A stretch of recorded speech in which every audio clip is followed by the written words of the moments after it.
সুপ্রভাত সুপ্রভাত সুপ্রভাত। আজকের আয়োজনটা দেখাতে দেখাতেই তোমাদের সাথে দিনটা শুরু করলাম। দেখে বুঝতে পারছো কি কি হবে। সবই রেডি আছে, তবে খুব বড় একটা জিনিস যেটা রেডি নেই, আমাকে রেডি করতে হবে। আর এই আয়োজনগুলো সব রেডি করে রেখেছে বাপি। প্রত্যেকদিন সকালবেলা উঠে আমি এই গোছানোটা পেয়ে যাই, সুতরাং আমার কাজ করতেও একটু সুবিধা হয়ে যায়। তবে হ্যাঁ, আজকে চিংড়ি মাছটা একটু বাছতে হবে, এটা একটু বেছে নেব। আর সঙ্গে কিন্তু এই যে আর মাছও আছে, আমি নুন হলুদ মাখিয়ে একদম রেডি করে নিলাম। এইবারে চলো তাড়াতাড়ি করে আগে চিংড়ি মাছগুলো বেছে নিই।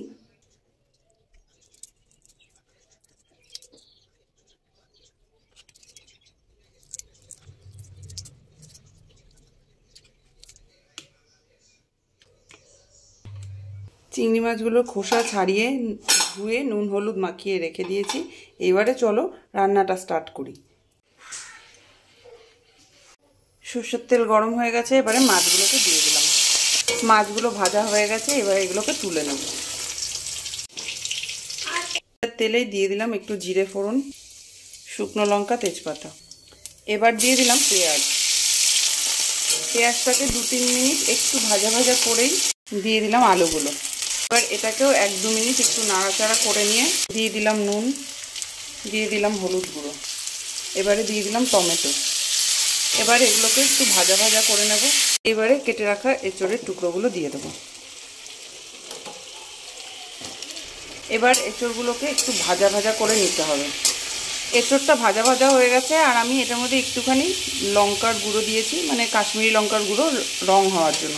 এবারে পেঁয়াজ আদা রসুন যে পেস্টটা করা আছে সেটা দিয়ে দিলাম। একটু ভালো করে নাড়িয়ে নিতে হবে। এবারে এটাকে ঢাকা চাপা দিয়ে দিয়ে রান্নাটা করতে হবে। এটা হতে থাক, এবারে আমি আর মাছটা রান্না করতে শুরু করে দিই। আর মাছ দেওয়ার সময় কিন্তু খুব সাবধান, আর মাছও কিন্তু খুব ছোটো।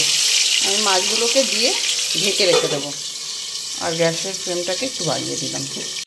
এঁচোড়টা অনেকটা কষানো হয়ে গেছে, আমি ঢাকনা খুলে দেখলাম, আর খুব সুন্দর একটা গন্ধ বেরিয়েছে, জানো তো। এবারে এটার মধ্যে এই চিংড়ি মাছগুলো দিয়ে দেবো। এবার এটাকেও 5-10 মিনিট একটু কষিয়ে নিতে হবে চিংড়ি মাছের সাথে। কষানো পুরোপুরি কমপ্লিট। এবার মিষ্টির জন্য একটুখানি গুড় দিয়ে দিলাম। এবার আর 2-3 মিনিট একটু নাড়াচাড়া করে ততক্ষণে গুড়টাও গলে যাবে। দিয়ে দেবো ঝোলের জন্য জল। এবারে এটার মধ্যে জলটা দিয়ে দিলাম।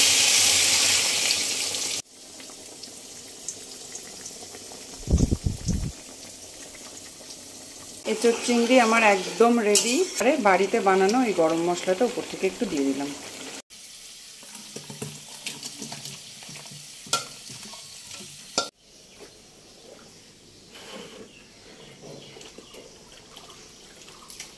এঁচোড়টা রান্না করতে করতে এই মাছ আলু সব ভাজা আমার হয়ে গেছে।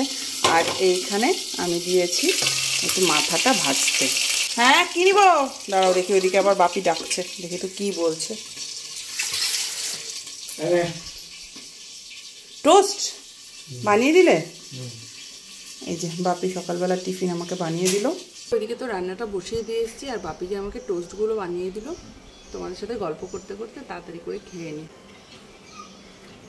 আর আজকে যেহেতু বৃহস্পতিবার মানে বাড়ির প্রত্যেকটা মেয়েদের অনেক বড় একটা দায়িত্ব থাকে, সেটা হচ্ছে ঘট বসিয়ে সুন্দর করে মা লক্ষ্মীর পুজো দেওয়া।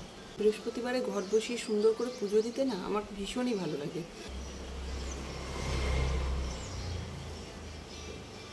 মাছের মশলাটা একদম কষানো হয়ে গেছে, এবার ঝোলের জন্য একটু জল দিয়ে দেবো। ফুটে গেছে, এবারে মাছগুলোকে এক এক করে দিয়ে দিলাম। রান্নাবান্না তো আমার কমপ্লিট হয়ে গেছে, এইবারে যাব স্নানে। স্নান করতে যাওয়ার আগে নিজের মনটাকে একটু শান্ত করে নিলাম।